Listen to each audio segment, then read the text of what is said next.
Does anybody have any questions? Go ahead. Sorry. No, I had some technical issues with opening Teams like desktop application, but I opened it with browser and it all works. So everything Yeah. good for me. Okay.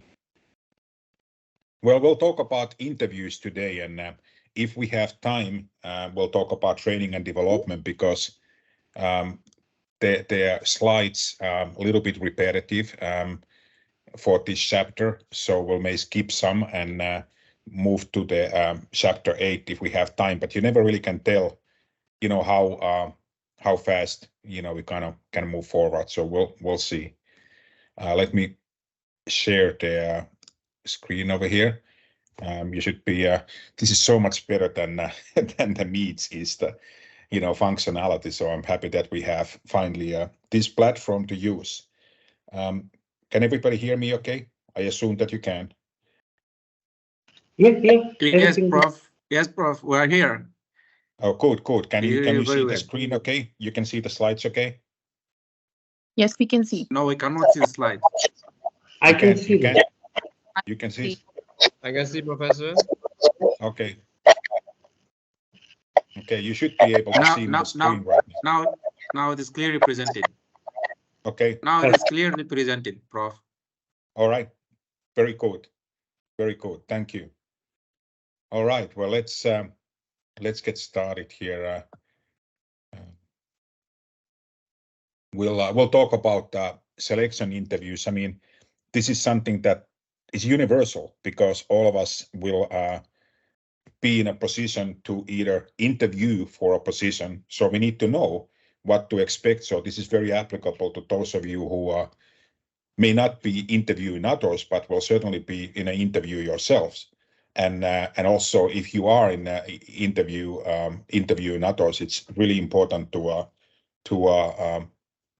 you know, understand what you can ask, what you can ask, and you know how to do the best possible interview. So we'll talk about structured interviews, talk about examples of employee selection, and then also main points about actually developing and extending the job offer. To start with, I would like to say that it's kind of interesting that there is a whole chapter in a book about job interviews. And it's interesting to me because obviously job interviews are done. They are, almost everybody does job interviews. But the interesting thing about them is that according to studies, they are the least effective predictor of somebody's future job performance. So they are actually the biggest waste of time in the whole process of selecting employees. And we'll talk about some of the reasons for that, you know, today. But you know, they're all human factors. You know, people obviously, when you go to an interview, you are going to be on your best behavior. You're going to be, you know, you practiced many times, you practiced your answers, you researched the company, you're going to put your best suit on, you know, whatever.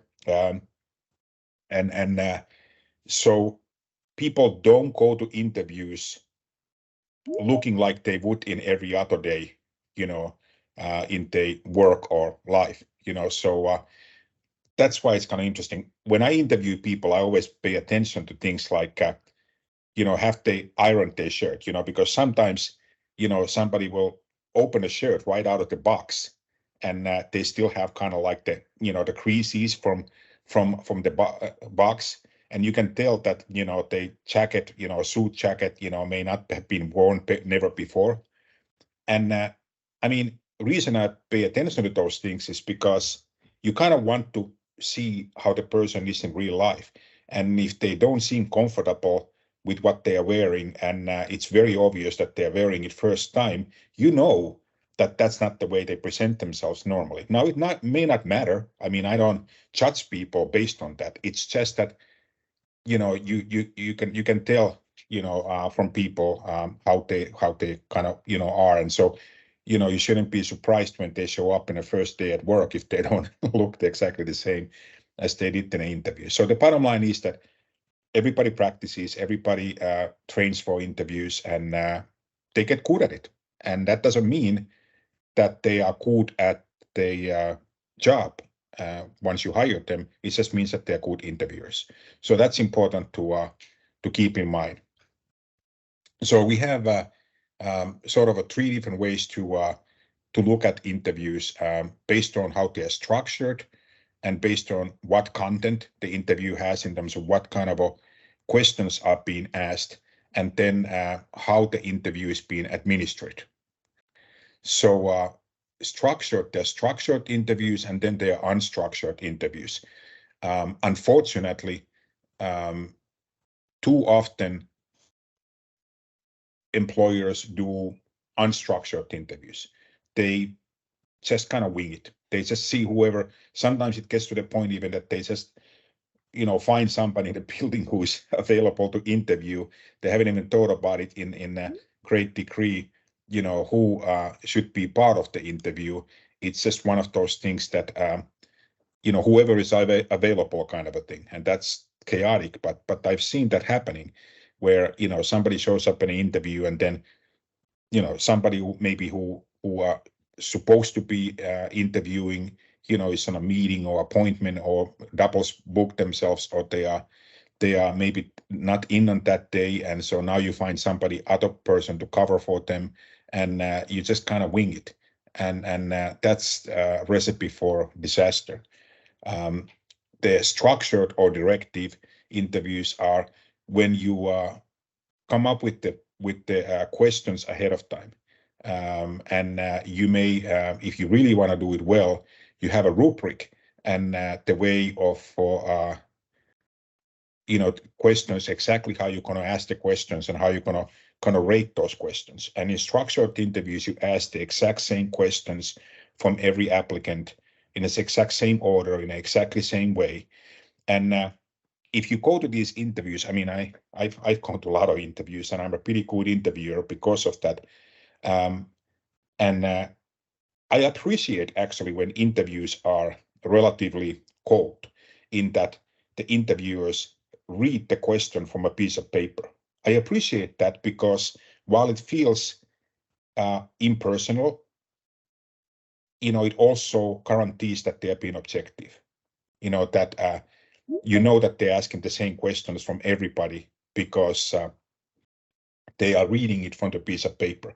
If they are just kind of paraphrasing the question, then they can ask it different ways. We'll talk about this in a minute, but that can be a problem too when you paraphrase questions, and you can ask one candidate it in a more positive way, another candidate in a less positive way. The tone of your voice, all of those things make a big difference in interviews. So obviously, to what degree interview is structured is sort of a matter of degree. There are many different sort of possibilities. The interview content, it refers to what kind of questions you're asking. Now, the best questions to ask are situational, and so you turn around and you say, well, in this situation, what kind of a question would you ask? What kind of sorry, I didn't notice that this moved here. So you are in an interview situation, you are asking specific behavioral, situational questions, like suppose you were faced with the following situation, kind of situational. What would you do in this situation? Those are the best kind of interview questions. In behavioral interviews, you ask people to describe how they reacted to actual situations in the past. That's very, very common to say, describe a situation where you had to deal with the employee conflict. How did you deal with that? So you can ask things like, can you think of a time when, what did you do in that situation or whatever? You can also use this technique called STAR, where you are asking about the situation, then you're asking about task, actions the candidate took, and then what was the result of the action. So situation, task, action, result. That's a very good kind of way of looking at it. If you keep the STAR and in your analogy, in your mind, then you follow through with every question. You make sure that you get the whole all four. So other types of questions, you want to always make sure that the questions are job related. That should always be with all questions important, because of the fact that if you have some sort of lawsuit or some sort of situation where somebody challenges you, it usually arises from situations where you ask questions that you had no business asking. So if you stick to job-related questions only, you are typically safe. And everybody feels better about it, because it should not be a judgment about your personality or about how you live your life outside a job. It should be specifically, can you do this job? Now, stress kind of questions are where you seek to make the applicant uncomfortable, when you kind of ask occasionally rude questions. Now, I don't think that that's appropriate, but I can see how in some situations you could benefit from being able to eliminate the kind of candidates who get choked up really easily. If you know that you have a work environment where people need to have thick skin, you may need to want to test that in an interview setting, and not necessarily ask rude questions, but I think I mentioned before that in Southwest Airlines, for example, they ask people to sing in the middle of the interview. Now, they're not interested at all of your singing voice. That's not the purpose. It's a stress question. They want to see how you react to a surprising and unexpected question. I mean, it's, when you go to a job interview, you didn't expect them to ask you to sing. So, you turn around and, if you're just one of those people that said, okay, you ask for it, then you start singing, they're like, okay, you passed the test because, you didn't choke, you didn't get a panic attack or something like that. Puzzle questions are popular. You could ask people sort of questions. Microsoft asked tech service applicant question that sounds like this. Mike and Dot have $21 between them. Mike has $20 and Dot Mike has $20 more than Dot does. How much money does Mike and how much money has Dot? And of course, the answer is Mike has $20.50 and Dot has 50 cents. But, it's one of those things that you want people to be able to solve very, very easy mathematical questions, not so much to test your mathematical skills, but again, how you perform under stress. Are you able to focus, and are you able to, because people get nervous during interviews, and when they get nervous, they are not able to think clearly. So you want people to be able to demonstrate that they can act under pressure. So how should you conduct the interview? Well, you can do it one-on-one or by panel of interviewers. Obviously, that's pretty clear. You can, if you do it one-on-one, you can do sequentially or all at once. And so many times these days, people save time, and you have a conference room filled with people. And when you go to interview, you may see, 10 people there, and you're just kind of staring at them, and sometimes people feel uncomfortable with that. It's especially kind of strange when you do that on Zoom or Teams or something, and they put a camera in a conference room, and you just see people sitting there, but they're not really looking at the camera, so you can't see their facial expressions. You can just kind of see them sitting there.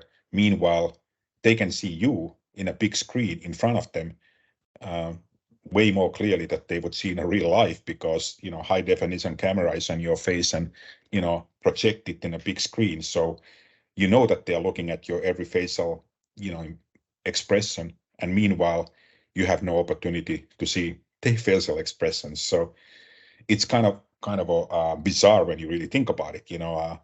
that we put people in those situations, and then we expect them not to be a little bit nervous, I guess.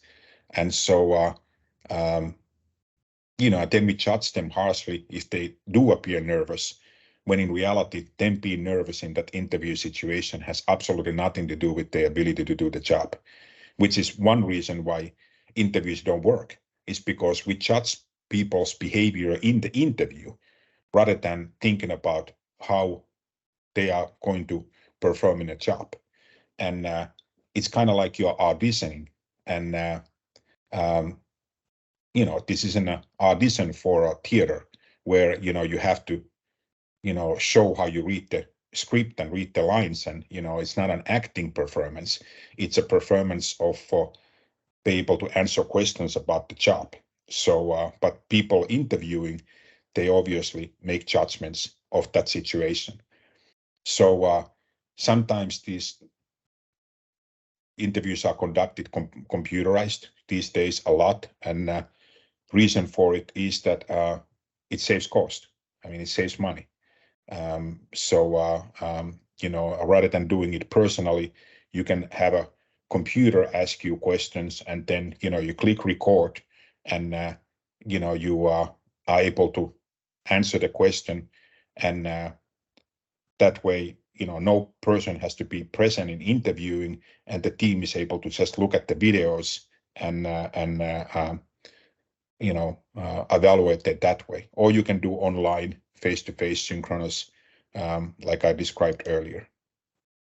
So obviously, one-on-one sequential is the most common way of doing interviews. Sometimes you go to an organization and they walk you from one office to another, and it sort of goes in an orderly fashion.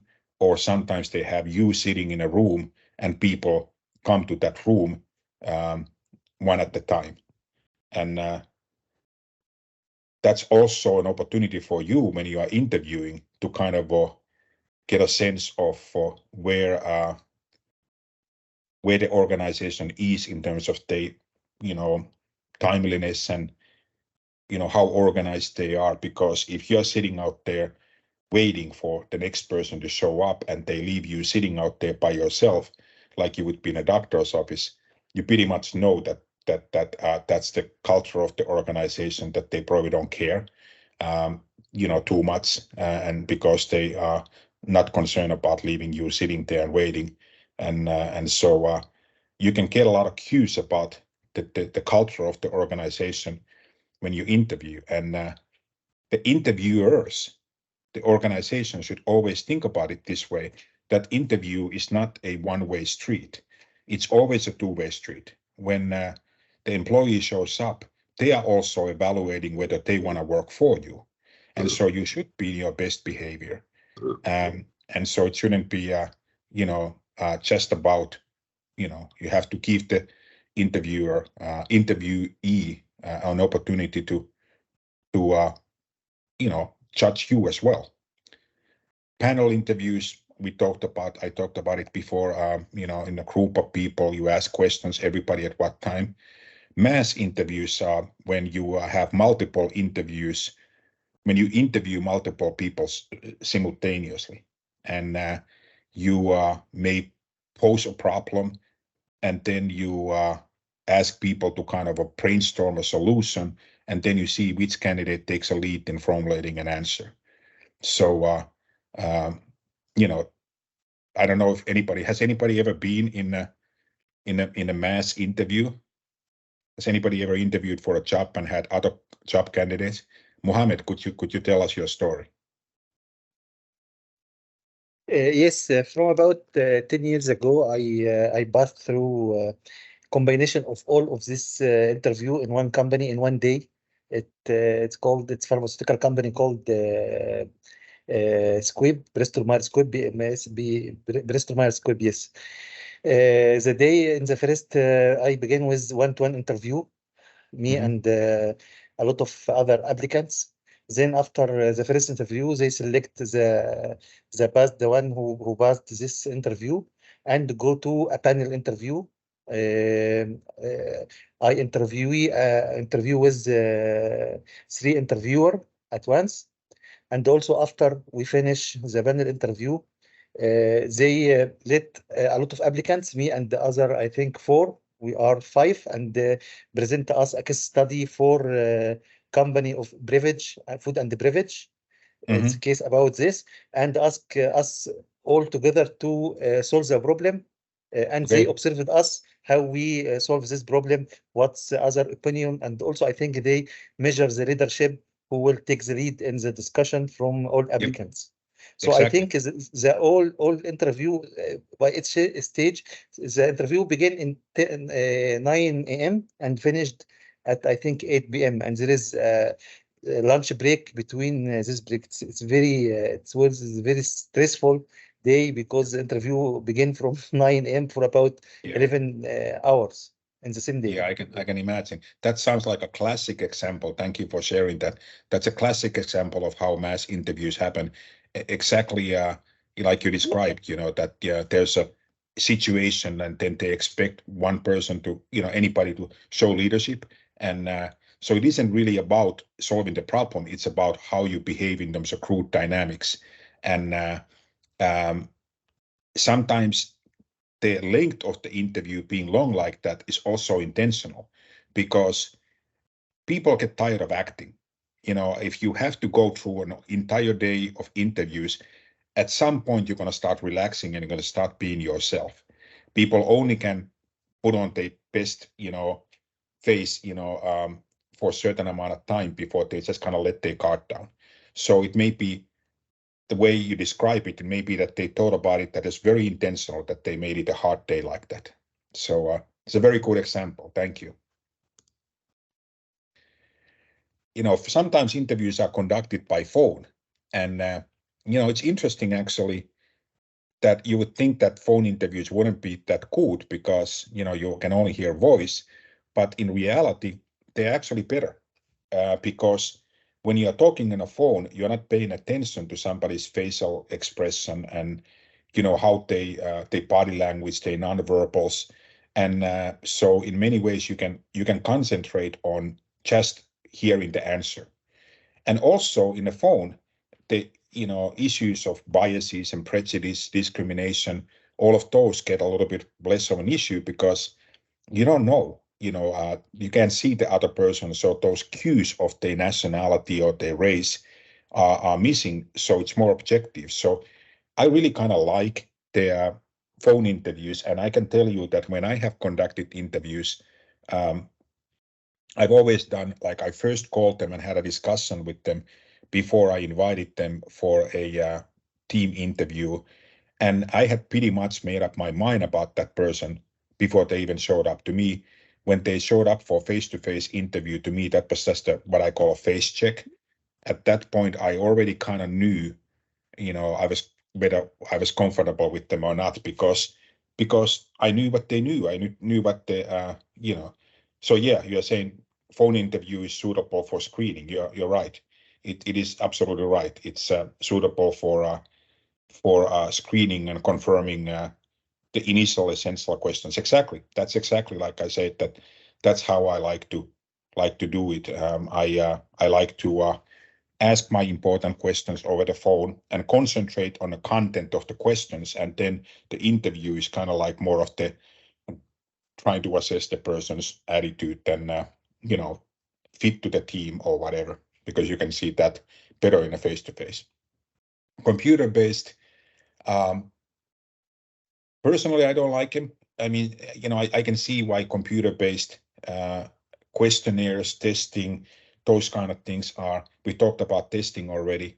Obviously, they are beneficial, but I think that interview conducted through computer has some definite disadvantages, but it also, of course, has some advantages in terms of expediting the process, being able to weed out their you know, if you have a large pool of candidates and you do face-to-face interviews with everybody, you're going to be wasting a lot of time of people. And especially in situations where you have a national search or even international search sometimes for some positions where you have to fly people over for face-to-face. So obviously, variety of different computer-based questionnaires and kind of a pre-interviews make sense. And in some cases, online video. What happens many times these days is that you have multiple different interviews. You have a phone screening, then you have a video interview, and then you have face-to-face if you are shortlisted for that position at that point. So it's a multi-phase type of interview. So you really kind of see all of these in some situations, of course, depending on how important the position is. Now, let me ask you this. Would you be comfortable in hiring a person strictly based on online video interview? Like even if you do it in a chat room like this, or synchronous or asynchronous, but would you be comfortable of hiring a person without meeting them face to face in person? In my company, for example, this happens a lot, especially in my previous maybe majority, let's say 90% of the people that have been hired are with video interviews, especially during the one that was hired during the pandemic. The other reason that are hired with the video interview is that most of the people are not based in one location. Like one of the hiring manager can be in Bratislava, other hiring manager can be in Sofia, and the interview can be in person can. Yes. So we cannot request this guy from Germany maybe coming to Bratislava, paying for hiring manager to go, the second one to go to Bratislava, and having 30 minutes interview that may do not produce even future employer. Because next country, maybe it's from third country, maybe it's from Romania. And that's why in my previous department, a lot of persons being taken like that. Of course, always when possible, if hiring manager and the person that it's, or both hiring managers and the person that it's being taken are in the same location, like in the same country, of course, it's preferred face-to-face interview in the site. But not possible, most of the interviews are taken remotely. Even though some of the directors may be for higher positions, some of the directors are in the United States, and maybe people are applying for position in Europe or India, so we cannot require neither the person who applies nor the hiring manager to be traveling. So sometimes in the forward this happens. It's interesting. And obviously, yes, I mean, if you work remotely, of course, that makes more sense. And maybe, like Mohammed is saying there, maybe at one stage an interview process. But it's go ahead, Ahmed. Ahmed, you wanted to say something? Yeah. Can you hear me? Yes. Yeah, I want to add that yes, of course, I would hire someone after I run like an online interview. I think after the COVID-19 outbreak, if you could remember, a lot of respectful institutions, they have gone working remotely. And as well as the higher education institutions, they are adapted online classes, and it is proved, and it's a very successful means of teaching, and a very supportful mean rather than in-class method. So based on this, of course, I will hire someone after if he did very well in the online interview. If he did well, that means he's deserves that position, and he can do it well in person. Yeah. Thanks, bro. Yeah, that makes sense. Absolutely. All of those, remote work has obviously changed people's willingness, and sometimes it's just necessary due to a lot of reasons, like cost savings and geographic distance and those sort of things. And of course, if the work is remote, then it's not as relevant interview in person. I ask you because something goes missing, when we don't have face-to-face interaction with people. Certain, energy, certain chemistry between people. According to physics, there is actually energy being converted or being exchanged, between people in a atom level. So according to quantum physics, we really, you really cannot replace face-to-face interaction with people. So that's something to kind of consider.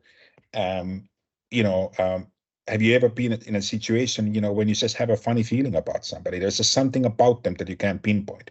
And of course, you can't necessarily base your decisions about person on those kind of intuitive kind of things.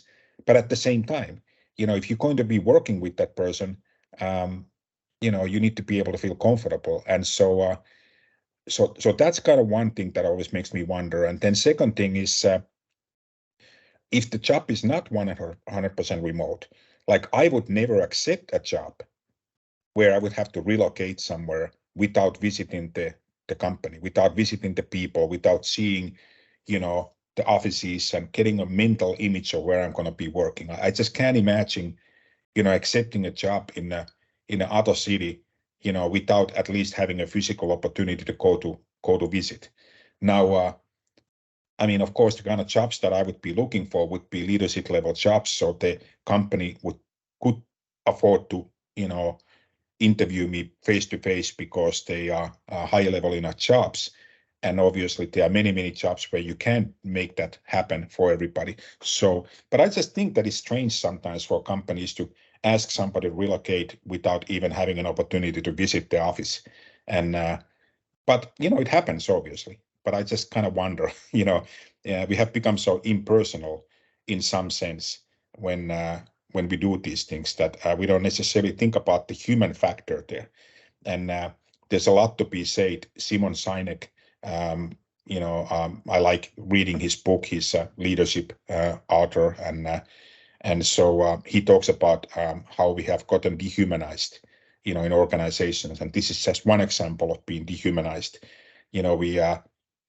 We get so objective that we forget that human element, because we are kind of afraid of the human element in some way too, because we think that that's kind of what gets us biased. So it's kind of a two-way street.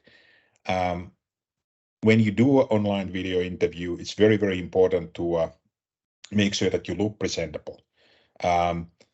Obviously, you can wear shorts, but because people can't tell you that you're wearing shorts on the screen. But wear a tie, be nice looking. Just because you are at the comfort of your home doesn't mean that you should not be exactly the same way that you would show up in an interview face to face. So look presentable, clean up the room, so that you don't have things hanging, behind. Sometimes people use the effects, the blur, the background and whatever, and that may be good, to use if you don't have a situation where it could be presentable. At the same time, people will judge you based on the situation. So I never use the blur because I want people to have a sense of me sitting in an office or whatever, because I know that people, if I put a blur on, I feel like people think that I'm trying to hide something. So that's important. Test first. It's important when you go test your camera, test your lighting. Like I have this over here, kind of like a photographing camera light over here. I don't always, daytime, I don't use it as much because I have enough light coming from my windows. But make sure that you don't have a window behind you. Make sure that the lighting works, because I've been in many interviews and people out there, you can't see their facial expressions because they have light behind them and it kind of darkens, their face. And so that becomes very weird to be interviewing somebody when you can't even see. So you gotta kind of think about those things. These days, when we are often in video meetings, we get used to it already. So we set our situation up so that we look presentable. Do a try run, make sure that your, audio sounds good, all of that you are looking decent and everything. So, before you show up in an interview, do a try run. If they let you, typically your browser will let you, look at you in a camera before you join their meeting and whatever. And most importantly, relax, because people can, like I said earlier, when they are, you may not see their facial expressions, but when you are like this, they can see your face. They can see you usually in a really big screen in front of them. And if you start sweating and if you start looking nervous and everything, they will notice that. And unfortunately, people judge you for that. So it's important to take a deep breath, relax, make sure that you're in a cool environment, because if you start getting nervous and you start sweating, you start getting shiny looking in the screen and you panic because you recognize your own hotness. And so it's important to make sure that you're in a cool room. If you have air conditioning, crank it up cold. You are much, much better off, remaining cool throughout the interview and not start sweating and getting hot. So, those are kind of things to keep in mind, because, you are auditioning. So it is kind of a important way to do it. Now, some of these asynchronous, so I don't know if you're familiar with synchronous and asynchronous terms. Synchronous is what we are doing right now. We are all in one place, on one session, same time. That's synchronous. Asynchronous is when you record an interview and somebody can watch it later on. That's asynchronous, meaning you're not in the same place, same time, doing it sort of face to face.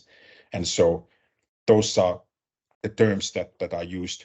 Urban Outfitters, they struggle with able to affordably hire people, and so they came up with the video interview system where people can even with their mobile phone, they can go and record themselves in the comfort of any situation, and so that is sometimes very good. There's a hand up. Go ahead. You wanted to say something? I can't see who the hand up is. I can see only a hand because I can't see every. Okay,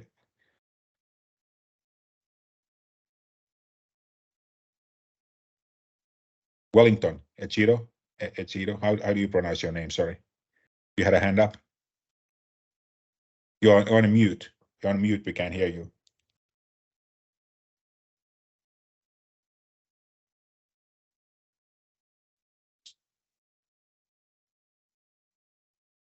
You're still on mute, so we can't hear you. So, yeah, go ahead whenever.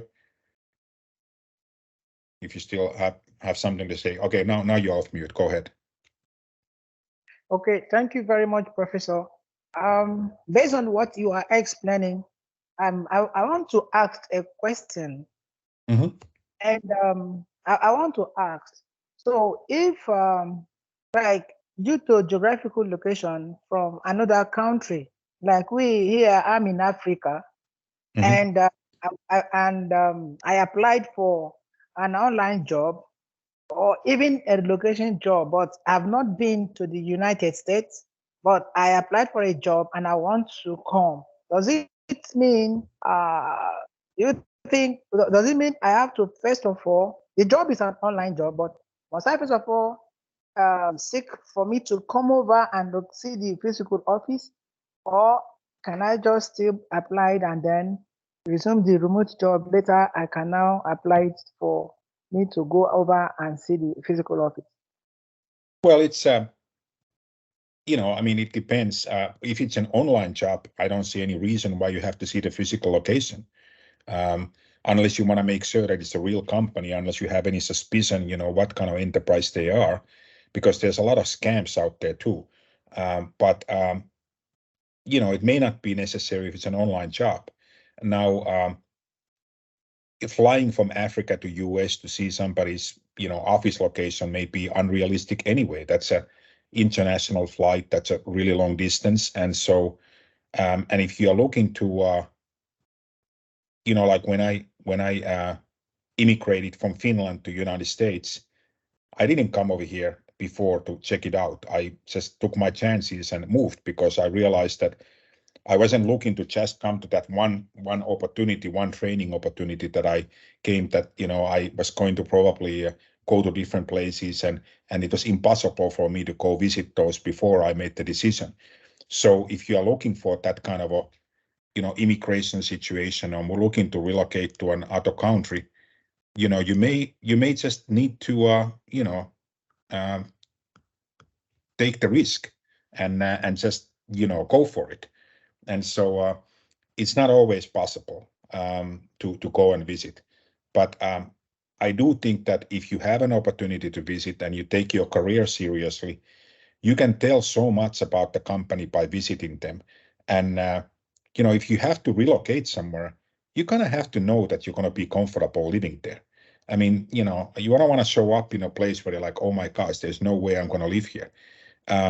So, for example, I interviewed for a place called College of Saint Scholastica in Duluth, Minnesota, and I lived in Florida at that time. So I traveled from Florida to Minnesota to interview for this position. And I knew that Minnesota is a cold place. You know, I was born and raised in Finland, so I can handle cold. But I'm really, really happy that they had a snowstorm on that particular day when I went there, because I really saw Duluth. I mean, it's the fourth coldest place in the United States, and that includes Alaska.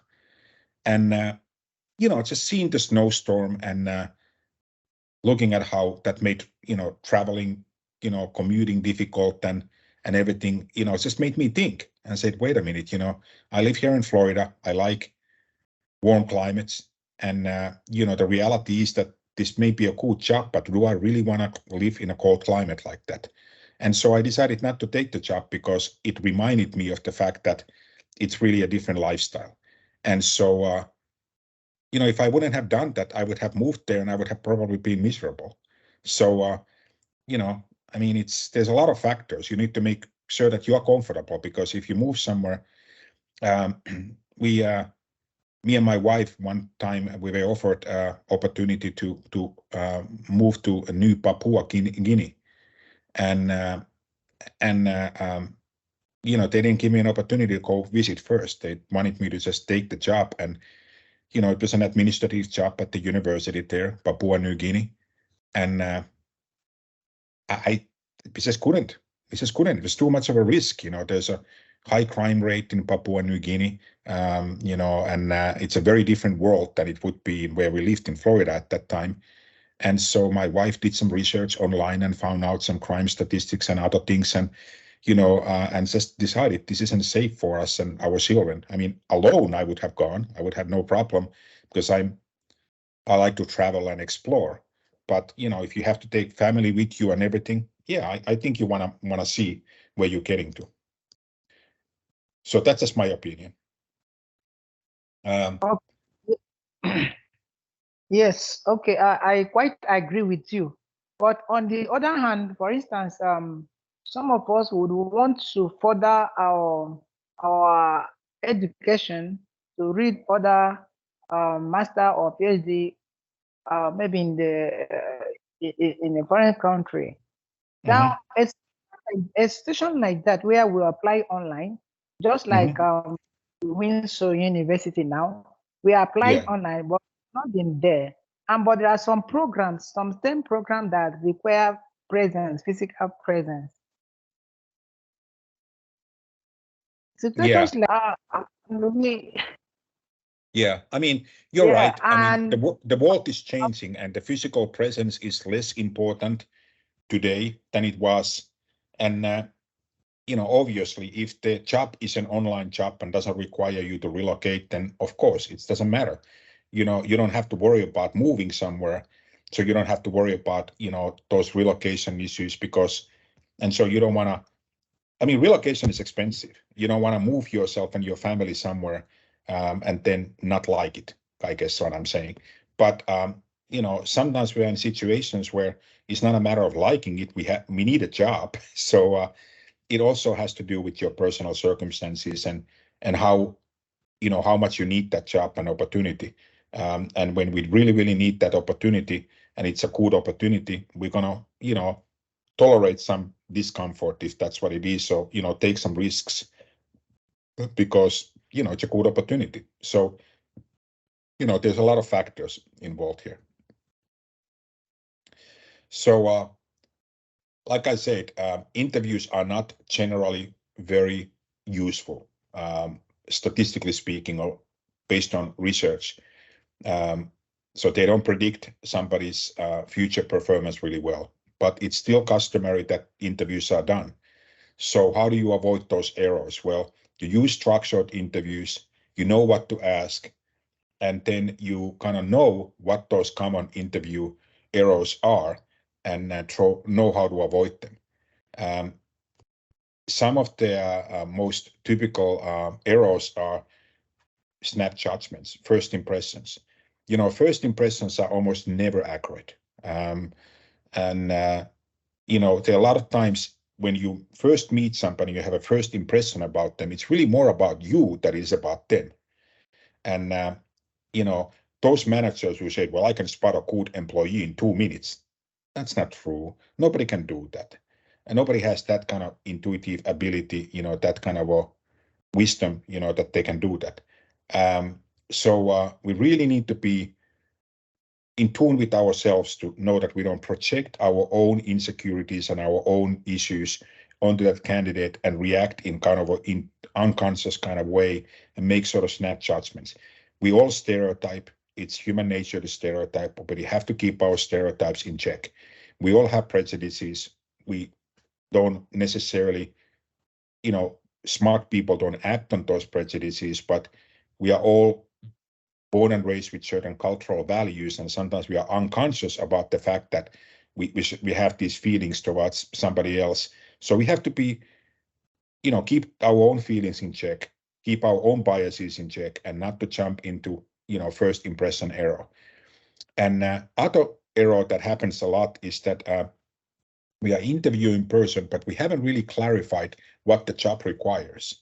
So if you don't know, I mean, if you haven't told the person what the job requires, how in the world are they able to give you the right, good answers to your interview questions? And so you really have to make sure that the person understands what job they are interviewing for. It sounds so self-explanatory, but I've been in situations where the person interviewing, they don't even know what job they're interviewing for.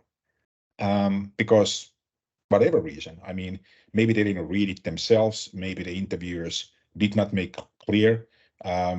Maybe the interviewers, and by the way, I've also been in situations where people have asked me to interview somebody not for that specific job, but because of another job that they had in mind that they might want to look for that person for. And I'm like, that doesn't make any sense. But there are all kinds of scenarios like that being done. And so, and then the candidate order contracts error is kind of an interesting thing. You know, if you have multiple candidates that you are interviewing, and you have somebody who's really bad that you interviewed them first, well, then after that really bad person, they will tend to perceive you as being better, you know, than you actually are because of the contracts to somebody who is really bad. So the best you can hope is that if you are in an interview situation, that somebody who goes before you, that they're really bad, because that increases your chances of getting the job. But you also, if you are the one interviewing, you have to make sure that you control those impressions of people who are interviewing, that they don't contrast and compare too much. And then pressure to hire is one of the biggest biases. Sometimes the interviewing team are in such urgency of hiring for that position that they run through the interview, they make the decision already before they even interview, because they just have pressure to fill that position. We have to pay attention to nonverbal behavior. According to some estimates, as much as 80%, which seems really extreme, but as much as 80% of our communication in some situations is nonverbal. Doesn't matter what you say, it matters how you say it, and your body language, your tone, your your proxemics, how close you are to the person, all of the situational cues, are much more important in some situations than we think that they are. And I already talked about impression management. We need to stay in tune of how we manage our own impressions of other people, but also remember that when a person is coming to interview with you, they're also getting impressions from you. And sometimes it's important to make sure that they feel comfortable in a situation and they get a positive interview of you as well. I'm always looking much more mean than I am. I look like a Viking, and I don't smile a lot because in Finland, our cultural customs, we don't smile as much. So people tend to look at me and think that I'm meaner because I have a low voice and everything that I am. So I have to be careful about understanding that people perceive me with my accent and everything in a colder way that I am. So I have to work extra hard to make sure that I'm welcoming in interview situations because I don't want to scare them off. And, so we need to keep in mind that people do pay attention to personal characteristics, attractiveness, gender, and race. It is sad that's the way the world is, but the reality of it is that it is. I mean, they've done experiments with having people interview who have like a scar in their face, and it's not, if a person had an accident, car accident, and got a scar in their face, they should not be penalized for it. But the unfortunate reality is that people do pay attention to that, and sometimes that can hurt somebody's ability to get a job, and it's horribly wrong, but we can't avoid that. Human nature is that way. We can only try to minimize it by training the interviewers and training our managers and HR to not be biased. But the fact of the matter is that if a person is attractive, we look at them more positively than a person that we perceive not to be attractive. Some men have judged women a certain way, vice versa. Some men may judge other men that way. Some women may judge other women that a certain way. So the gender is also a factor, and then of course it's been over and over proven that race is a factor in interviews, and it plays part on it, whether we like it or not. So it's important to keep those things in check, and not to let those personal characteristics influence objective decision making. Now, disability.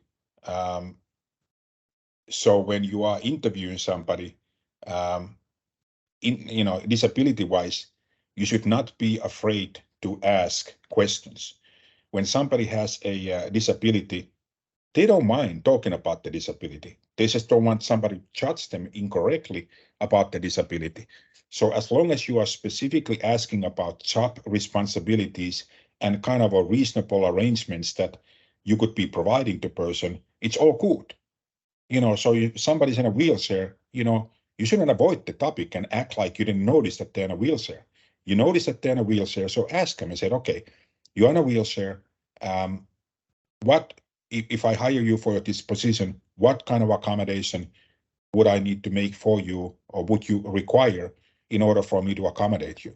So that you can right off the bat, discuss those things, and so the person who's disabled understands that they are being, really not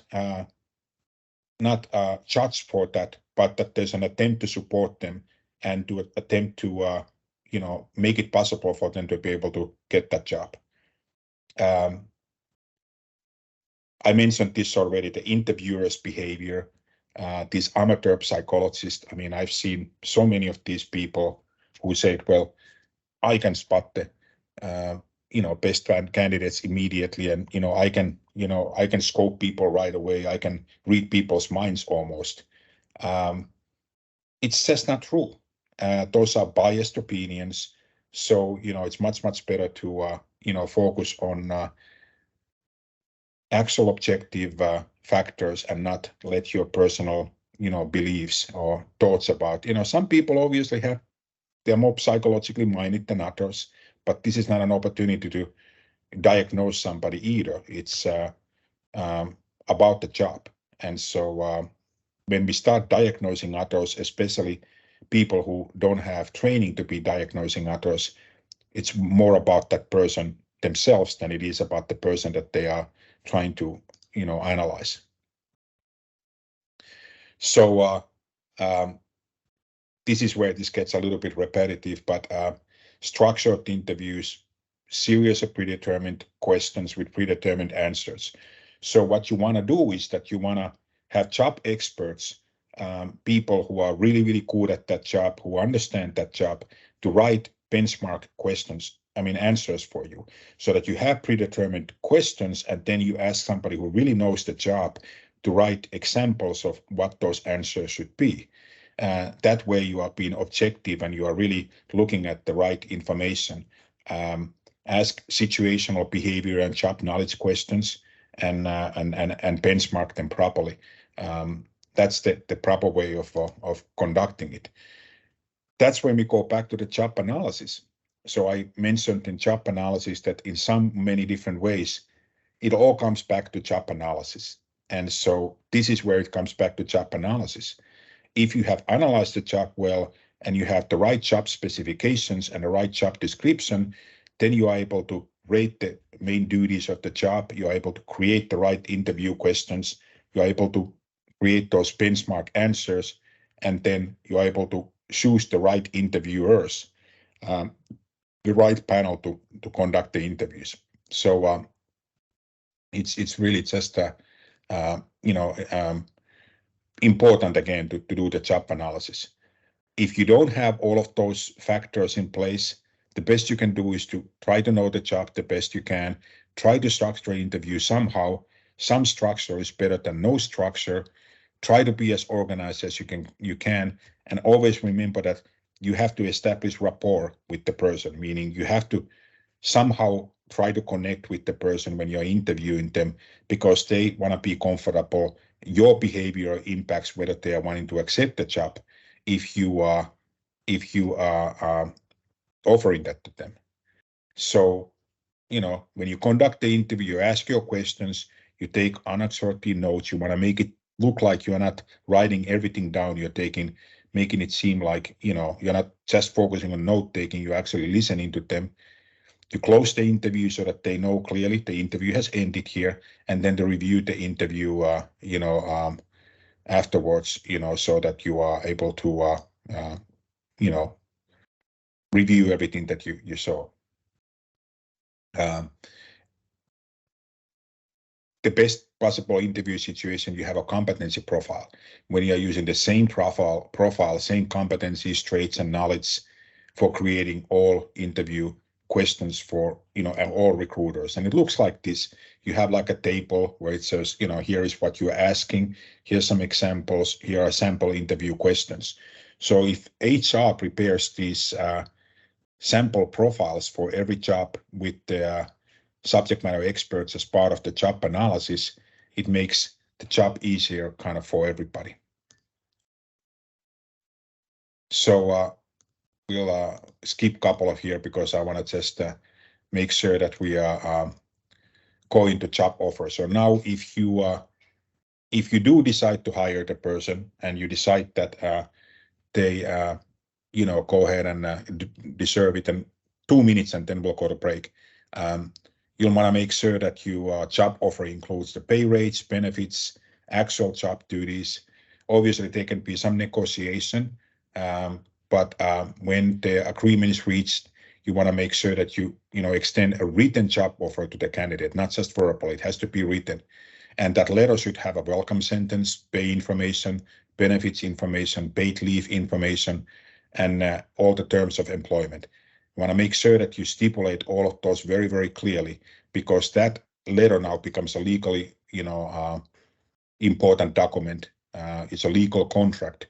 It should include the duration of the employment, severance provisions, what happens if the person quits the job or you have to let them go? Is there severance? Non-disclosure requirements are important. If you require NDA, this has to be there. Same thing with non-compete, and then relocation. Are you paying for relocation, and those types of things. So all of those are important things to consider in a job interview. So, I mean, not interview, I mean, when you're offering the job to somebody.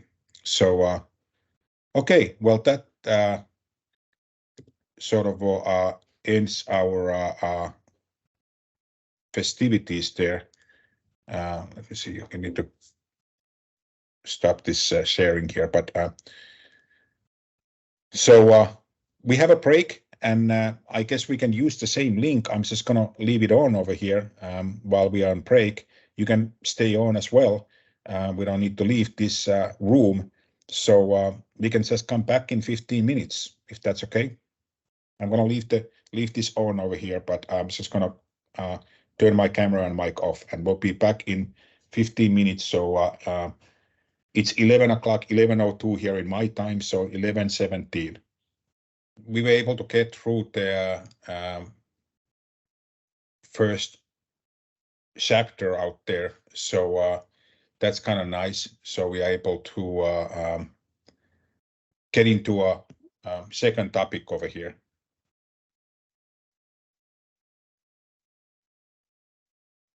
Actually, let me just turn off the transcript over here because it's recording a transcript. Okay, there we go. Okay, we'll talk about training and developing employees. It's nice to be able to move forward to another topic because, like I said, interviews, well, they are important, but not that important, if that makes sense. And so we'll talk about the purpose and process of employee orientation. Orientation is different from training, so we want to differentiate and separate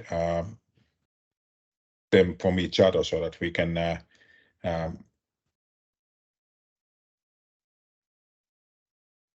sorry, I'm just checking over here something.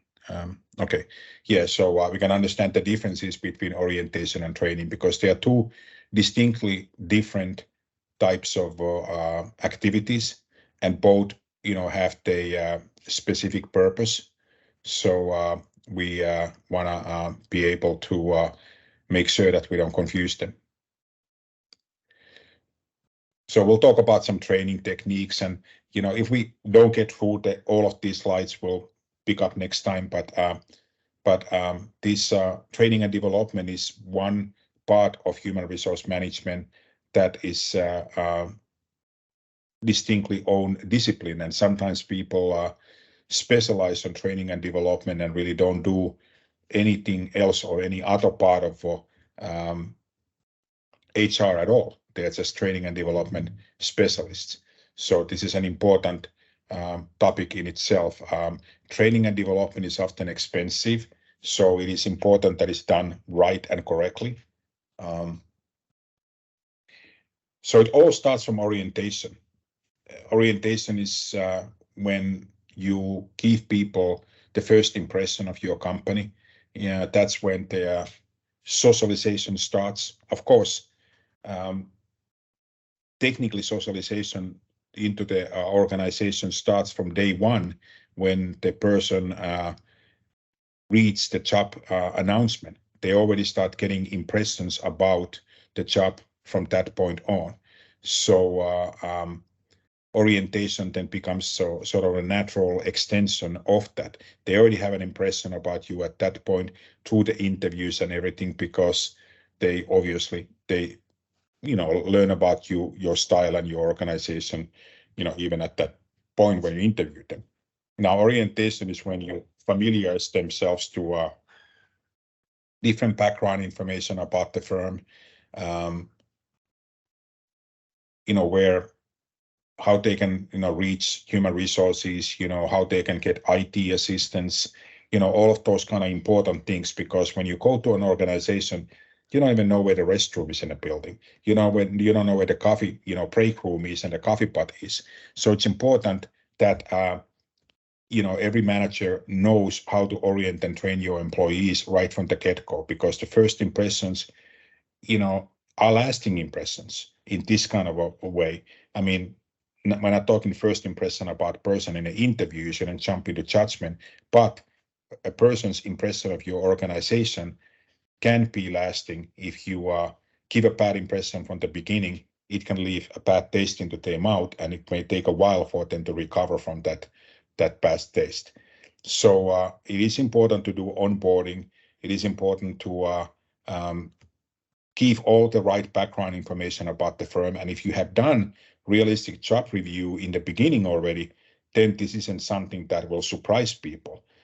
It shouldn't be a surprise at this point. It should be something that at this point people are already feeling like they have a consistent view of who you are. So you want to make sure that there's welcome. Obviously, people have to feel welcome. They have to feel like they're wanted. They have to feel like they become part of the organization. Give them the basic information that they need, basic understanding of the organization, and give them an opportunity to start their socialization of becoming part of the organization.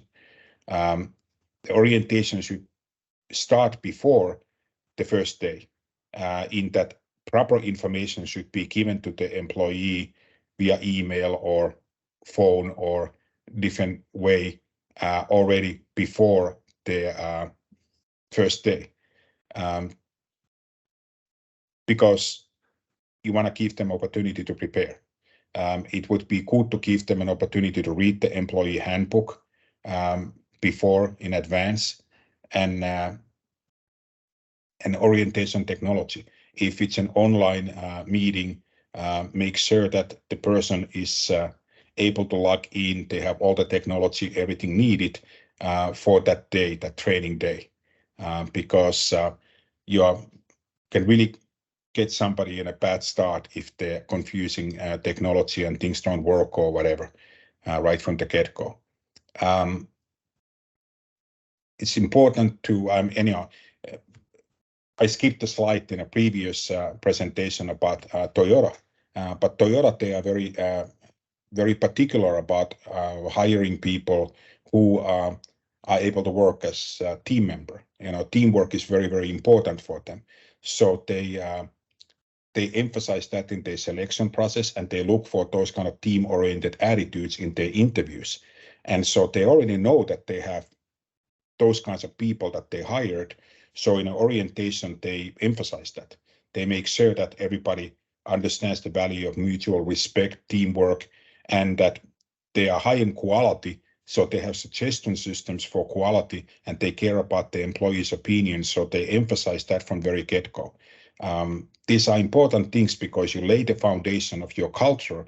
So whatever your values are of your organization, this is where you want to ingrain those values into your employees from the very first day. So that was really, really short overview of orientation, but it's important to remember that orientation is different from training. When you orient person, you are not trying to train them job-specific skills. You are just giving them an overview of the company and give them an opportunity to know what's what, where is where, and become part of that organization. Now, when you are done with the orientation, it can take 1 day or 1 week, or depending on what the orientation program is, depends on the complexities of the organization. That's when you start the training process. That's when you are giving the new or current employees the skills that they need to perform their jobs. And if you do the training well, it fosters engagement. And engagement, of course, is really important. It's a psychological sense of belonging to a company and wanting to be part of it. And so you want to do the training well. Now, in some jobs, the training has been done in your education and so forth, quite a bit already.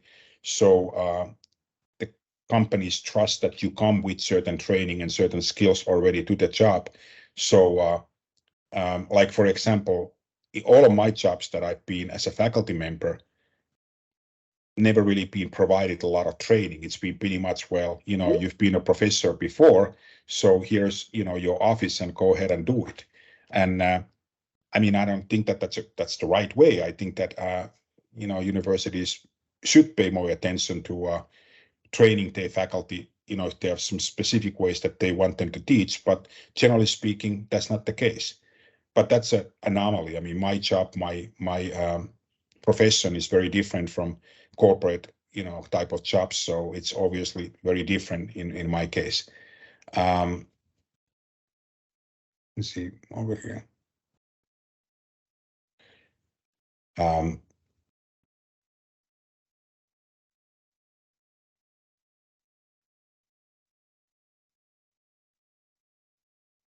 Important point about training is that you can get in trouble as a company if you did not train somebody. If you were negligent in your training and somebody gets in an accident, that they break their back or something like that, you can definitely get in trouble. There's some problems that companies are having with these. In many manufacturing jobs, they may hire people whose native language is Spanish, for example. So if you're hiring Mexicans, you know, to work in a manufacturing plant or agricultural jobs, which happens a lot in the United States in the southern part of Texas and California. Many of the equipment, the machines, the manuals and the warning labels are in English. And so if you don't take into account the fact that, you know, your employees, you're hiring them to work manufacturing jobs, but they don't speak English, they can't understand English, and they don't therefore understand the warning labels that are going, you know, in the machines in a manufacturing floor, or can't read the manuals, you can be sued and you can be negligent because you did not make certain that your employees had that opportunity to learn from your manuals and learn how to operate the equipment the best possible way. You also want to make sure that the training is aligned to your organizational strategy, because you know, every organization has to have their strategy. And you know, you know, I think we talked about strategy earlier. You know, there are certain competitive strategies like cost leadership strategy, and then there is you know, focus strategy, and there's differentiation strategy. So if you are trying to differentiate your services from your competition by being extra sort of good in quality, like Ritz-Carlton hotels, for them it's all about, we are the better in quality, we serve the employees, I mean the customers, the best possible way. Then your training has to emphasize that strategy. If your strategy is a cost leadership strategy, meaning that you are trying to beat the competition by being cheaper, being able to sell your services or products cheaper than somebody else, then obviously you want to emphasize that and make sure that your employees know that everything that you are seeking to do is focused on being there. You know, everything has to be done in an efficient kind of a way, a cheaper possible way. So that's important. And so you want to make sure that people understand that those competencies are required. And so you want to put in place training goals and programs to make sure that you instill those competencies into people. AT&T strategy, for example, AT&T, it's important for them that they have people understanding the digital nature and the digital future of their jobs. So they have a massive training program, which they call Workforce 2020, that really identifies skills and you know, then does proper training and development and evaluation. So they are able to kind of understand the future digital needs of the employees for the future role profiles. So you know, they're doing very effectively on that, you know, because they understand that technology changes and people have to be trained continuously for those new technologies in the future. So training, this is kind of interesting because I have a degree in instructional design, and so in instructional design we study these things in great detail. But there is this model that in instructional design we use called ADDIE model. One could argue that it's a little bit outdated in a way that we don't always in a corporate environment have time to go through all of the steps. But nevertheless, everything in instructional design and training design, how do we train people, has its foundation into the ADDIE model. And basically it's that simple. It's analyze, design, develop, implement, and evaluate. You can't train something if you don't know what the training needs are. You have to understand your audience. So you have to do audience analysis. You have to understand the skills that are needed. What are you basically training? And it can get very sophisticated because there are intellectual skills, there are psychomotor skills, there are all kinds of different skills and competencies that you have different training methods and different training technologies that can be used to train people in different types of skill sets. So you have to analyze all that, and a lot of time is spent in analyzing, and then you design accordingly. And then when you have designed the work, and you do storyboards, and you do frameworks, and you map different training components. So you kind of design it in blueprints first, and then you go ahead and develop it. So if you develop online training that many of you probably have taken, maybe it's sexual harassment training, safety training, or whatever, cybersecurity training, all of those trainings that companies give, they've gone through the ADDIE process. They don't just go out there and start recording, off the cuff. They've carefully analyzed and designed the training before they start, recording a trainer conducting the training, or before they start putting together training videos or something like that. So you have to kind of, go through the process, and you develop it, and then you implement the training. You actually offer the training to people, and then after you've conducted the training, you turn around and you evaluate it, because training is only as good as, you have to know whether the training worked and evaluate it so that you can make changes. And there is Kirkpatrick's model of training evaluation that we use, and so there's different methods for that as well. So yeah, like I said, strategic training needs analysis. What are the strategic skills and that we need to train? What do people need to know? And so then you do needs analysis. You analyze the tasks, very similar to job analysis. And if you have, again, done the job analysis correctly, like I mentioned when we talked about job analysis, here is your opportunity to benefit from the fact that you did your job analysis well, because now you have the job specifications that help you with your task analysis and your performance analysis. What type of performance is required to do that job well? And if you understand that, then you know what it is that you're training people to do. Nothing is worse than trying to train somebody to do something, but you haven't told them what the good performance looks like. So people have to be able to visualize and understand what good performance looks like. And that often, for people, they use one instructional design or learning model that is used is called constructivism. And constructivism have nothing to do with construction, building buildings. It has to do with the idea that we construct our own learning through reflection of what it is that we need to be learning. And in order for us to construct our own learning, we of course have to be able to somehow be able to visualize it in our heads. So we have to visualize the actual performance.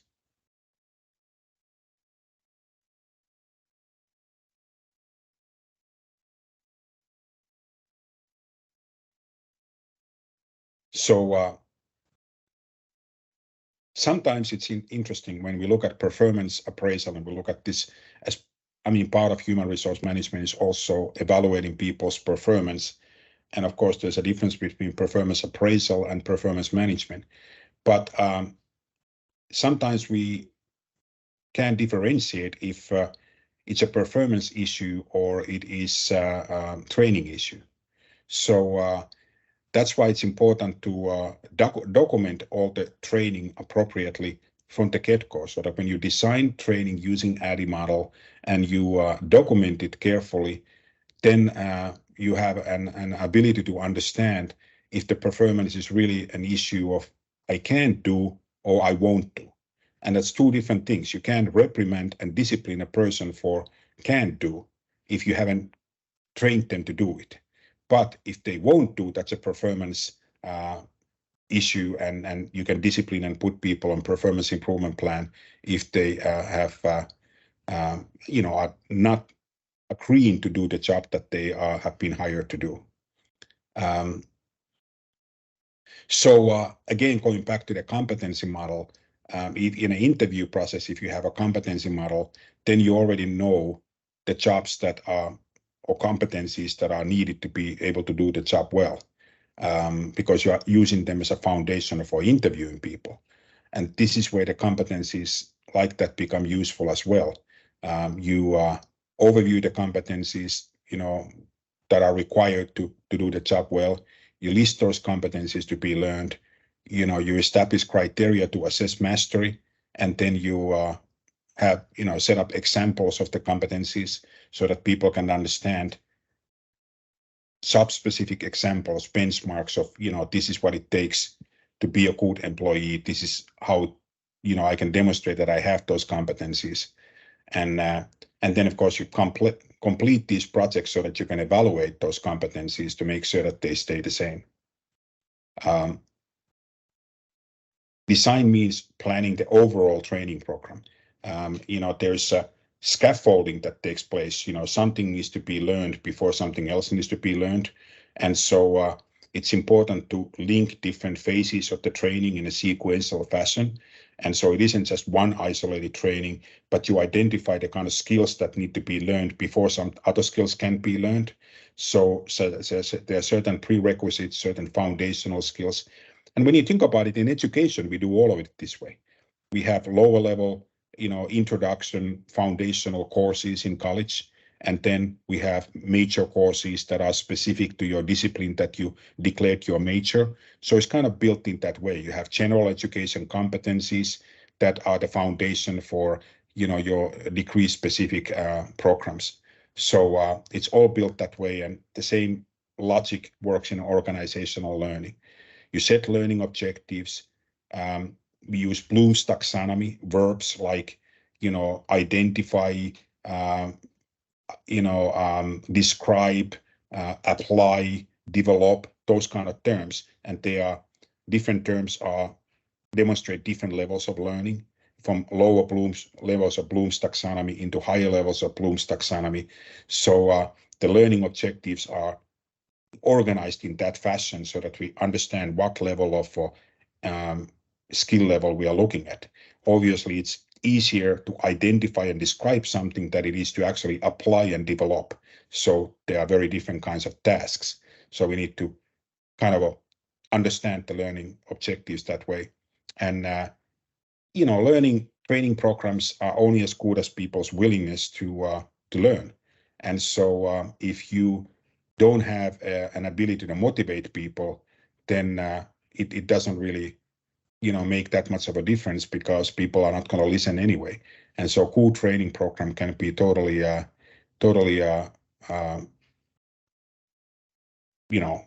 ruined from just, if you make it boring, or if the people don't want to be there and they don't want to learn. So learning has to be motivational. People have to understand the meaning of the training. Why am I being trained on this? So the learning has to be meaningful, because as humans, we have difficult time wanting to be trained and being trained of something that we just don't find meaningful at all. So it is important to find purpose in it. Skill transfer is something that has to be made obvious and easy. And that's not always self-explanatory. Just because we are talking about something over here doesn't mean that you know how to do it on the job. And so the skill transfer, is something that, you want to think about. Make sure that there are opportunities during the training to practice, simulations and practice situations, even role playing or whatever, that help with the skill transfer from just knowledge to actual skill. Because I can provide you information and it's just information. It hasn't turned into knowledge. Knowledge becomes when you understand the information. But knowledge in itself is not a skill yet. It doesn't turn into skill unless you are able to apply that knowledge into a work situation and it changes your behavior. And so skill becomes a habit of how you do things, when it becomes ingrained into you that you automatically do it. And so getting piece of knowledge to become a skill, that's what training is trying to accomplish. And military environment, they do repeat training. They train and train and train people on the same action over and over and over again so that it becomes second nature. And that's what you ideally want to do. You want to reinforce the learning as much as possible and ensure that there is transfer of learning on the job. Trying to get this, I don't know if you can see my top menu bar over here, and that's why I can see in my screen and I can't get that to change. It irritates me. That's why I keep stopping, because I'm like, I can't move it away. And I managed to get my face in a corner out there, and now I can get that option, undone. So anyway, it's technology is wonderful. I have multiple screens, so it kind of acts funky. So anyway, just so that you know, if I keep looking around, it's because of that. Okay, so developing the training program. Your simple training content and materials. How do you train? You use iPads, workbooks, lectures, PowerPoint slides, web and computer-based activities, different trainer resources and manuals and support materials. So all of that you want to organize and think about, in advance when you get to, get people, in the training situation.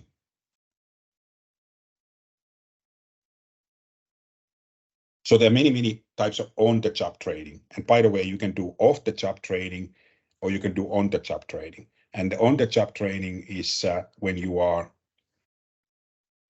training people while they're doing the job. Off-the-job training is when you get people in an online chat session like this, or you get people in a conference room. You can't see the screen? Can anybody else see the screen?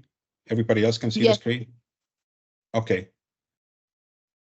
Somebody said that they can't see the screen there, so I don't.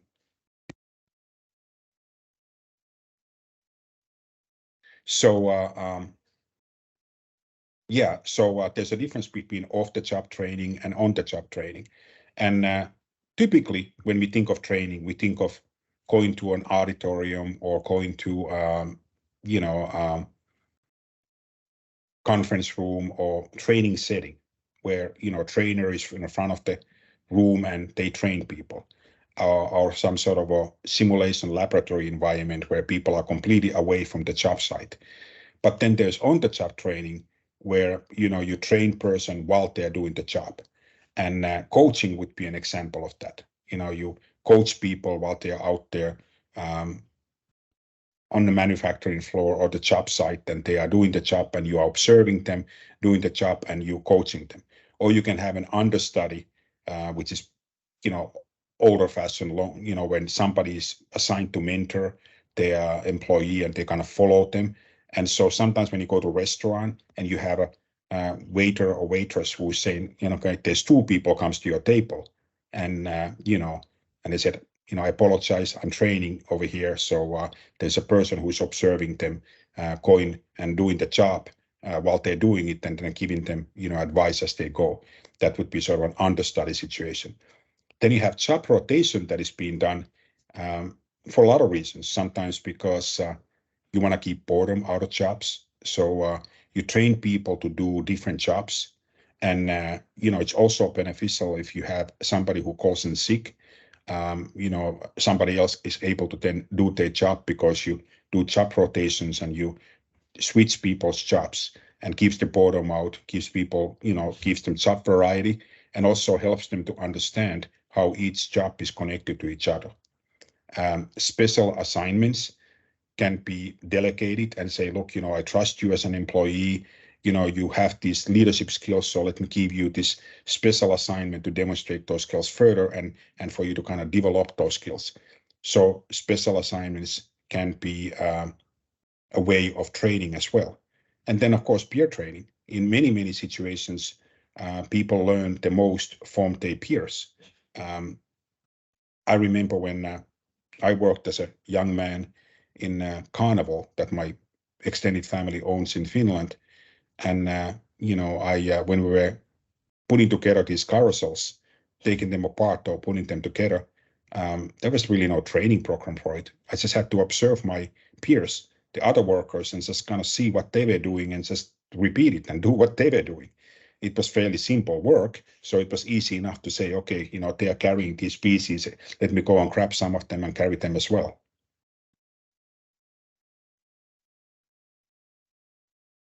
On the job training steps, important to make sure that you prepare the learner. They have to be relaxed and comfortable, so you prepare the learner, explain why he or she is being taught, create interest, and find out what the learner already knows about the job so that you don't rehash things that they already know. Explain the whole job and relate it to kind of what the worker already knows and kind of get an understanding what they do know, what they don't know, and make sure that you don't waste time. And then you create as close as possible replica of the normal working situation. Obviously, it's not always possible. Your training is not the same as you doing the job alone independently, but you try to make sure that they get as close to possible the right situation. You familiarize them with the equipment, materials, tools, and sort of trade terms and everything before you put them in that situation, because you're not trying to embarrass the employee. You're trying to get them to actually explain, learn how to do the job well. Explain the quantity and quality of the work that is being done. Go through the job as a normal workspace. You don't speed it through just for the training. And you want the person to understand that this is the normal pace that you do the job, and this is how you're supposed to really do it. Sometimes you have to slow down the pace, explaining each step, to make sure that because sometimes person is not able to do it as fast as normally. So you break it down to smaller components, explain difficult parts, and pain points. Pain points are those points where you anticipate that errors could be made. Sometimes there are errors that can be so detrimental that it can really, have a huge impact. And, we call them sometimes points of no return. Sometimes we call them single points of failure, where one single act can fail the entire process. And also we call them sometimes moments of truth. Moments of truth are those pieces on your job performance that can, in customers' eyes, be the most meaningful. And if you don't do that part of your job well, the customer will perceive your entire job to be a failure, because that's the moment of truth to them. Again, you go through the job in slow pace several times, explain the key points.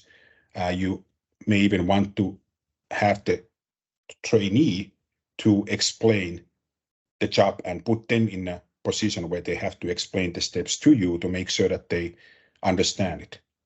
Then you do a tryout, pilot, you let them try it out, go through the assignment several times, make sure that they know it. Again, run the job at normal pace, and have the learner do the job, gradually building up skill and speed. And once the learner can do the job, let the work beginning, but you don't abandon them at this point. You make sure that you are there to support them so that they are not thrown out there on their own, and that's so that you can correct them if needed. Then you do a follow-up, designate whom the learner should go for help. That once you send them out there doing their job, make sure that they know that there is somebody that they can go and check on, or ask if they forgot something, and then gradually you decrease the supervision, checking their work time to time, and you correct those faulty work patterns before they become habit. Because in the learning process, everything that you learn becomes the way you do that in the future. And if you ignore those faulty patterns and those mistakes, they become a habit, and it's much more difficult to correct them once they have become habits. So Joseph Juran, famous quality management guru who wrote a book called Quality Without Tears, said that quality is easy. You just have to do things right the first time and then every time. And so if you do things right the first time, you won't have quality problems because you do things right every time. And so if you build the quality in from the training, from the get-go, you're going to have much less quality issues. For trainers, it's important to remember to compliment the trainees. So the learner has to feel like they are accomplishing something. So you make sure that you compliment them for job well done, and that they know that you are appreciating the work that they're doing. Now, these apprenticeship training are also called internships and practicums, externships. There are different terms used for the apprenticeship kind of training, but it's a structured process where people become skilled workers through sort of combination of classroom instruction and on-the-job training. Many universities have internship programs where you learn something from a faculty member, and then you go to a job site, and in a job site, you're learning from internship, supervisor, who gives you sort of on-the-job training. So, there's a established kind of program with the university. Community colleges do this a lot for like different crafts and different type of mechanical jobs or things like that. You go to classroom to learn certain things, and then you go into a job site and you learn hands-on. So experts, they use this idea of 70-20-10 to show that 70% of job learning occurs informally, on or off the job. 20% reflects social interactions, and 10% only is actual formal training. So it's interesting when you think about it. When you go to a job, 70% you've already learned informally, or outside of that job situation, off the job. 20% of your learning and training situation really has to do with your social interactions with your peers and everything, and really only 10% is the formal training. And formal training, I mean, education, training in a classroom. So really that 70% informal part of it, you can facilitate that, something that the person already informally has learned or whatever. Employers can build on that and really facilitate that informal learning part. So really, I mean, 10% formal training, education. It's interesting. When I think back of my doctoral program, for example, I don't really remember a lot that I learned in my doctoral program in 1995 and to 1997. I mean, it's a long time ago.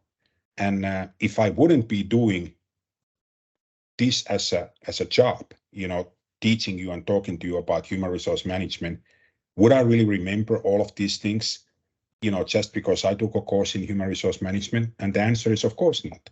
I only remember some of these things, and I'm able to talk about it because I've been doing the teaching of it, for a long time. And so otherwise it would be just a 10% that was, left behind that I learned. I got my degree. And if it's not sort of informally reinforced by my employers, I wouldn't retain that knowledge. So it's important to think about the value of your formal education that way, that if you don't keep up on your own, sort of informally to refresh that knowledge, it's going to go away. And so you can also have JIT, the job instructor training. JIT is lists each job basic tasks along with the key points, and so the purpose of the job instructor training is to provide step-by-step training for employees. So that's a particular kind of training program. Lecturing, what we are doing over here, unfortunately isn't very effective. We're doing here because that's the nature of higher education, but the reality of it is that people don't retain knowledge only by somebody telling them about it. So lecturing is the most common way for people to hear new knowledge, but that alone isn't sufficient. You have to read a little, which is why I'm encouraging you all to read the textbook, and you have to do a little, which is, assignments that we have, that encourages you to dig deeper, to do research, to read your book. But if it would be just lectures, no assignments, no textbook, it wouldn't be very sufficient. So you have to make sure that you don't just do the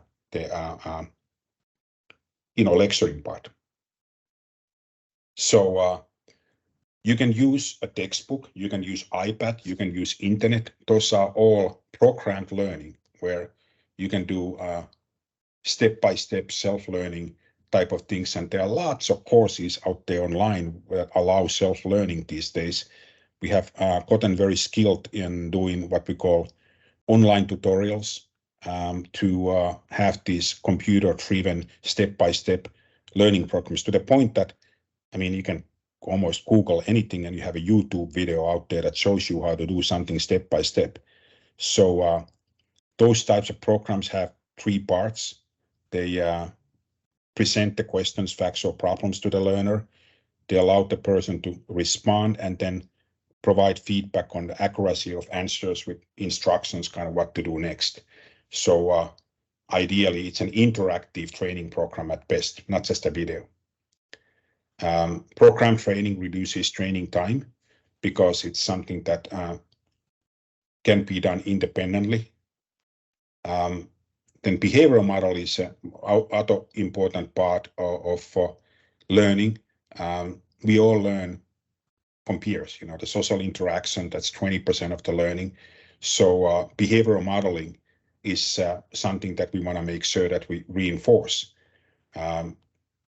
Perceive, watch somebody else do the job and learn from that. It could be done in a video or real life, but it's really important. Look at it like sports, for example. How do you perform sports activity? Well, you look at somebody else and you try to repeat what they are doing. That's sometimes the beginning of learning it. Somebody's going to show you how to kick a ball. Somebody's going to show you how to, in boxing, throw a punch. And then you see them doing it, then you mimic them and you try to model it.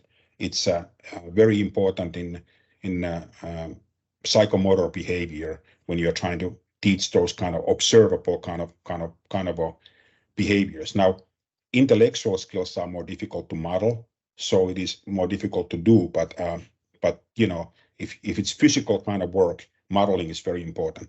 Role playing, if you do customer service type of jobs, you give a person an opportunity to role play, to say, here's how you would behave in this situation.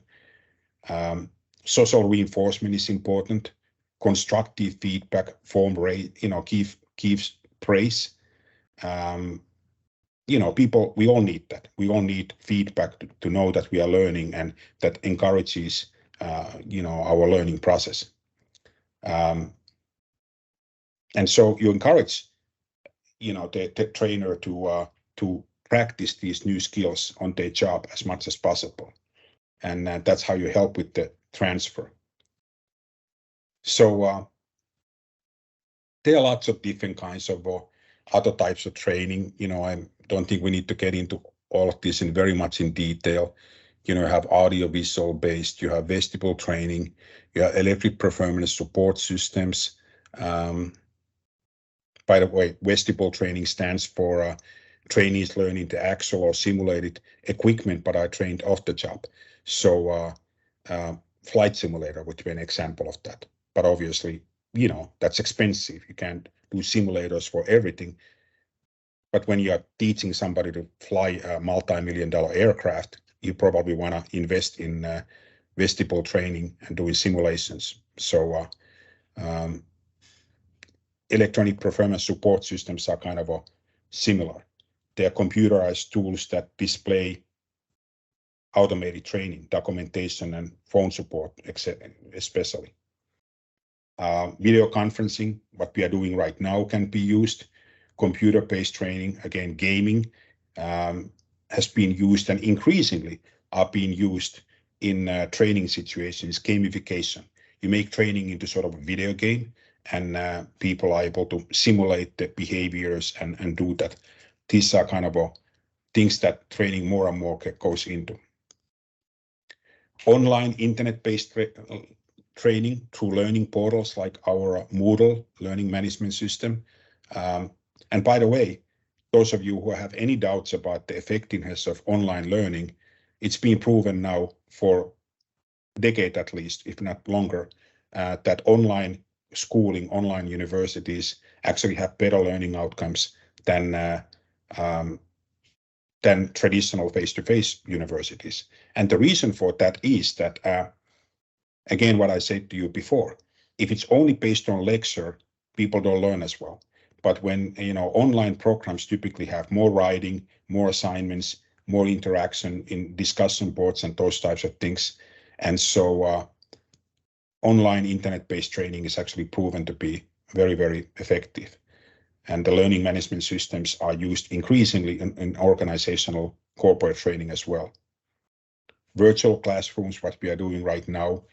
Mobile and micro-learning is becoming a thing because we can carry our phone everywhere. So we can, get trained in convenience of just sitting in a beach or park bench or coffee shop. And we are able to listen to things. I often download learning things as audio files, and I listen to them while I'm driving, because that's time that I otherwise would waste listening to music. Now I can use that for learning. And so that's something that could be usable. Learning is a lifelong process, right? I mean, all of you are over here in a classroom today to learn. You are different age groups, and you're learning to improve your work, improve your knowledge. And at best, learning is a lifelong thing. We are all lifelong learners. We are all students. And so if you are training people with that mindset, you really, provide employees with sort of a sense of continued lifelong learning over the tenure of the time, at your organization. So it isn't just something that you initially train them to do a job and then you quit doing training. You build the training opportunities throughout their career. Literacy training, it's important. I mentioned this before, that not only people need to learn languages and being able to read instructions, in a language that, the manuals are written, and so literacy rating is important that way, but also information literacy. People too much Google information these days and just, think that everything they can find on the internet is true and good information, and it isn't. There are a lot of bad internet portals out there that give you really, really bad quality information. So it's important to teach people about how to be literate and how to find the right sources of information so that they learn facts and true information rather than, information that is just opinions or, poor quality. So that's important. And then there's a specific kind of training, diversity training, that we need increasingly because the workplace is becoming more and more diverse. So we need to learn about each other's cultures and each other's, habits and customs and so forth in an international workplace. It's a team training. is interesting because obviously, some countries are more collective and some countries are more individualistic. United States is probably, well, not probably, but it is the most individualistic country in the world, meaning that Americans actually have to be taught how to work in teams. And so to train people to work in teams, you teach them interpersonal skills, you teach them about group dynamics, and then you also teach leaders about how to manage teams. And so those are things that have to be done a lot because we have to work in teams. We can't do everything alone. So one particular type of training that is interesting to me personally is management development, because there are so many bad managers out there. There are so many bad leaders out there. I think it's important for organizations to have specific training programs to develop their management, to give people opportunities to grow in their career ladders, to become managers. So you kind of build these programs, align them with the organizational strategy, and then you have support for succession planning, so that yes, Samia, thanks for being here. And so yeah, you want to make sure that people have opportunities to replace people who are retiring and so forth, and you're giving that opportunity, training the management. So we can go into this in detail, but I just wanted to, we don't have time for everything. So I wanted to kind of spend the last couple of minutes, if anybody has any exciting training stories, any experiences that you can share with us about any different kind of work training that you have received, that, what worked, what didn't work, any examples of bad examples or good examples. Does anybody want to share? We have like 6 minutes, 7 minutes left. So.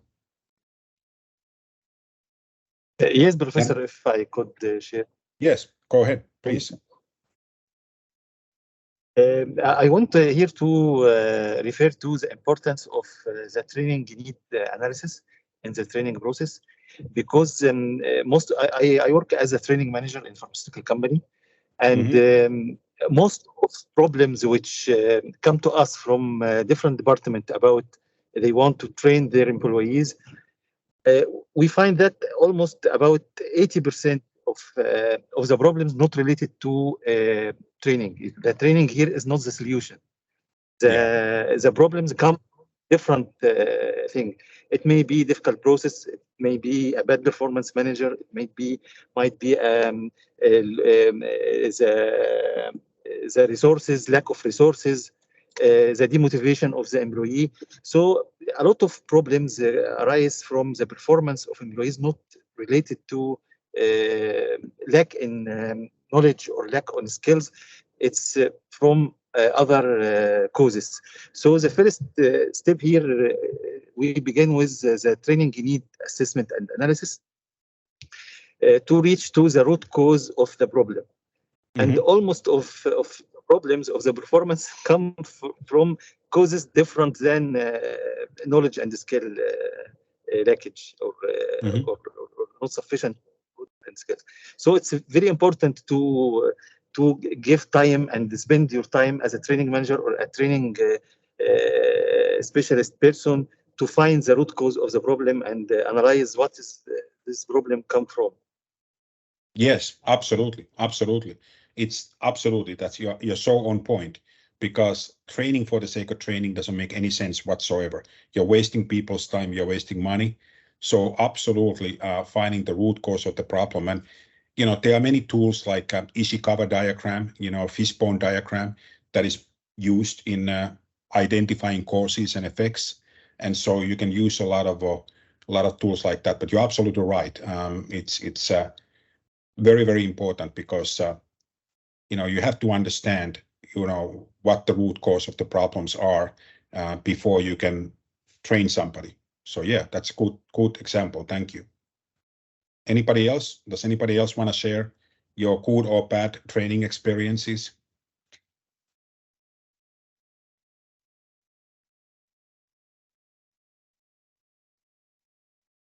I mean, there's certainly cultural differences in training as well.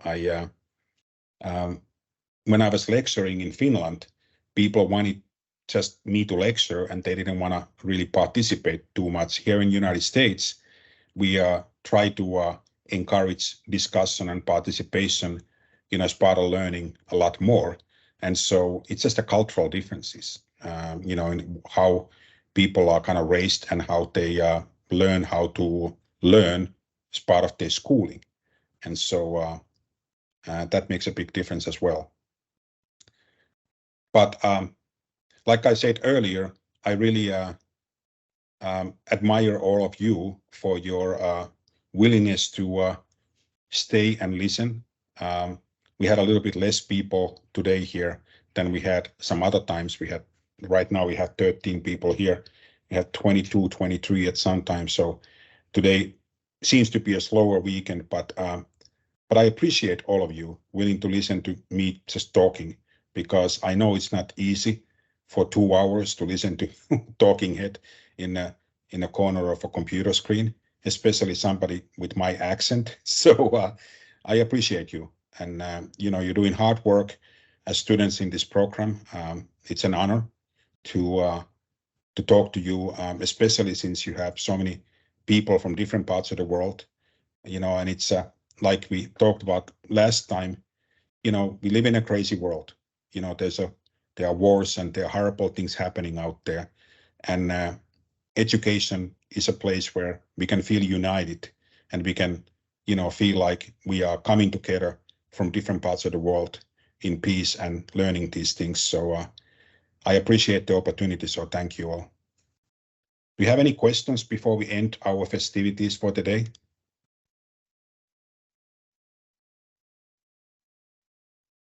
If you don't, you know where to find me. My email, actually, I'm gonna make sure that I post in a classroom my Windsor University email address, because so far nobody has emailed me. So make sure that everybody knows the email address as well. But yeah, you can WhatsApp me, text me, whatever, and I'll help you as much as I can. Okay, but I've been trying to go through the module. I couldn't get any material so far on the module. Okay. Not sure what you mean. The materials, I've uploaded every presentation that we have gone through so far. I have uploaded into announcements, and there's a file out there that I'm going to go and update today with the two chapters that we have gone so far. So there should be materials there. Yes, Prof. So I have found 1 to 6, but not chapter 7 for today lecture. Yeah, I'm uploading it right now. Thank you. And so yeah, I'm there right now, and so I'm gonna. Yeah, it doesn't allow me to update like I'll just go ahead and upload all of them, because I have to do it one by one, because it doesn't allow me to like upload entire folder. But I'll do it over here. I'll add those today, so you can have it all in advance. Any other questions?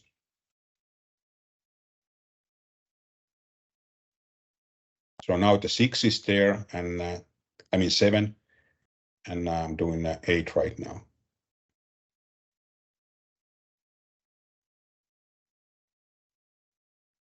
Okay, well, the files are out there, and I'm going to upload the rest there too, so that you have all the rest of them, so I don't have to do them individually anymore. But yeah, if you have any questions, let me know. You know where to find me. Thank you again for your attendance today.